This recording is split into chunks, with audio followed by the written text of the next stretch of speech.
What's up, people? It's Andre Sean Galver talking about the NBA today. We're going to talk about the Mavericks in the Western Conference.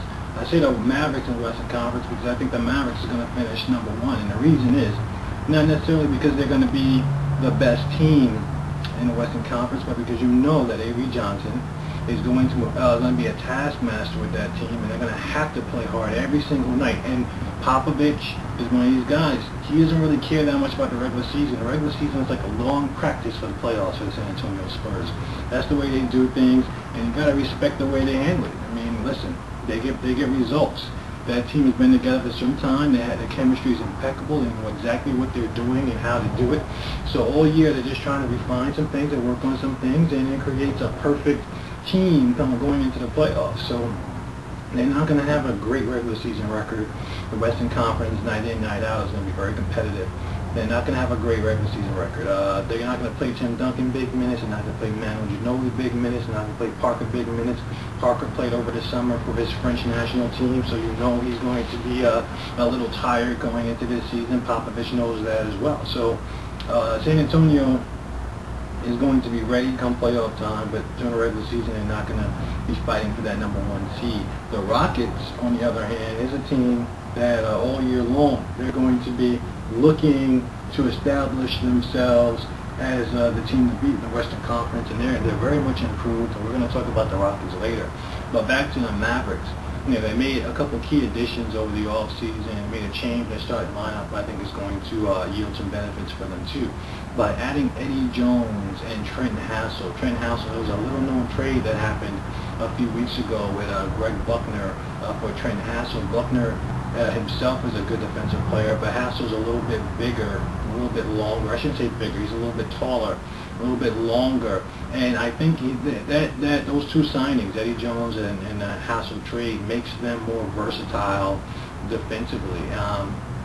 Last year, what happened with the Golden State Warriors, you know, frankly, it was considered to be one of the biggest upsets of all time, but a lot of people went into that series knowing that Dallas was going to have some trouble. And if you look at the matchup with the Golden State Warriors, you could tell they were going to have some trouble. And you don't want to put a whole lot of stock in the regular season. I didn't put any stock in. The reason why I thought the Mavericks were going to have trouble had nothing to do with the regular season.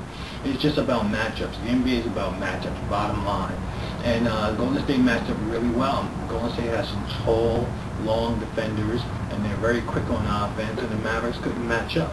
But now they can. Defensively, they can. They're a lot more versatile on the floor with Hassell and Jones. And now in their starting lineup, they're playing Jerry Stackhouse. Stackhouse played big minutes last year, too. So that's not really the big change. The big change is having Devin Harris, who has improved every year. Hopefully Harris has gotten a better jump shot. He's a hard-working player. He's real good defensively. Jason Terry isn't. How that's going to really affect the team is interesting, because people say, well, who cares who's starting if a guy is playing more?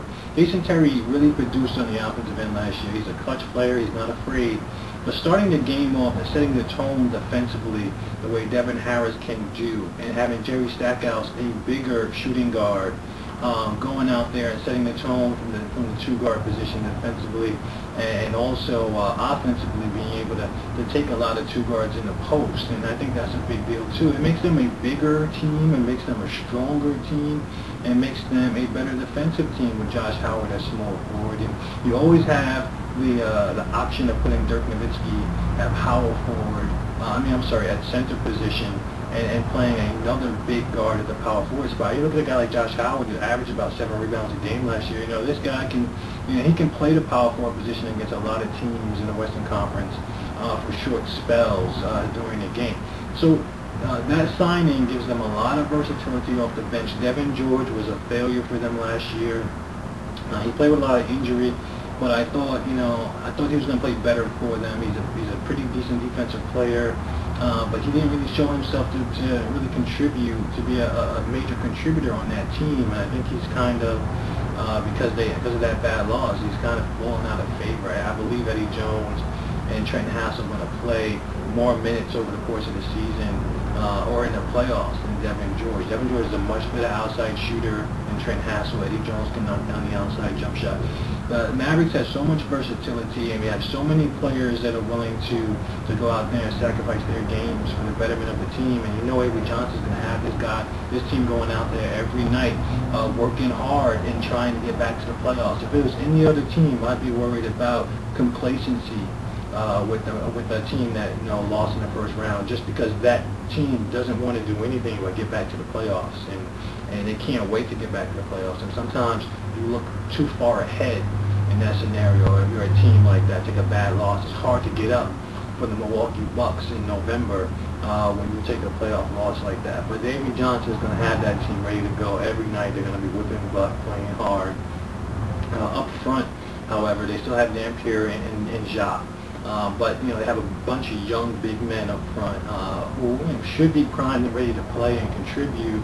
But their guards, those big guards they signed, that's going to help them fend off teams like the Golden State Warriors playing like the Golden State Warriors. Not that there are a bunch of teams playing like the Golden State Warriors, but that's going to help them match up. But I think the key for the Mavericks, if they ever face the Warriors again, is not just going to be those extra defenders on the perimeter. It's going to be their offense and how they utilize Dirk Nowitzki, and that's the big deal to me. Dirk Nowitzki was, he struggled in that series because when you have a 7-foot player, a 7-foot perimeter player, okay, when he's standing out there on the perimeter, and you put a big guard on him, all right, and you tell him to score on him, he can't drive on a big guard. The most he can do is take a couple dribbles to the right, maybe reverse dribble and shoot a fadeaway jump shot. All right. The most he can do is try to spin and get to the basket and run into a whole bunch of help. Those are not high percentage shots when there's a big guard on Dirk Nowitzki. All right. People say, well, he can just shoot over a guy who's smaller than him.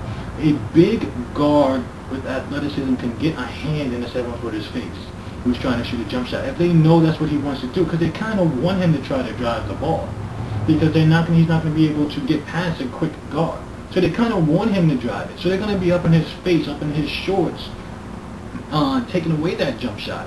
And the jump shot he's going to end up taking is going to be a forced one with a long, athletic hand in his face, bothering his shot. And I think that's why he struggled in the series last year. He's not a great post player. So when they put Dirk Nowitzki in a post, even if he started to play well, they would double team him, and he would have to kick the ball out, and someone else was going to have to make them pay. He wasn't very good making that pass at a double team, and it makes him ineffective as an offensive player, having to pass out at a double team every single time.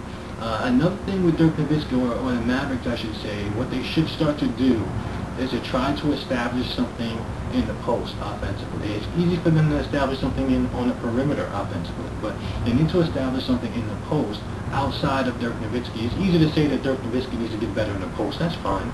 Maybe he should. But teams are going to double team, and in this day and age, teams can double team and get back to other players very quickly. And what's going to end up happening is other players are going to have to step up, and that's what the Mavericks are going to need anyway, is other players to step up. But it still doesn't make Dirk Nowitzki effective. All right, Dirk Nowitzki has to be effective in the post. He has to be effective on the perimeter, and the perimeter is where he's natural, where he's more of a natural player. And if they establish another post player outside of Dirk Nowitzki, what it will do is it will force any team to start to pay attention to that post player. And if they start to double team that guy, or if they even start to be overly attentive to that guy, then if the ball ever gets to Dirk Nowitzki on a kick out, if he doesn't have the shot, he is now playing against a defense that is in transition, a defense that is trying to get back to a man, a defense that is not stable and is in motion, and that's a weak defender. It's always a weak defender that's moving around. That's why the motion offense and the continuity offense in the NBA is more effective than some of these stagnant offenses, because when defenders are moving and trying to find their man, and the offense is moving the ball around, then all it takes is a quick move, a quick fake, and you have taken that defender out of the play. And if you establish something other than Dirk Nowitzki, preferably in the post, and you make the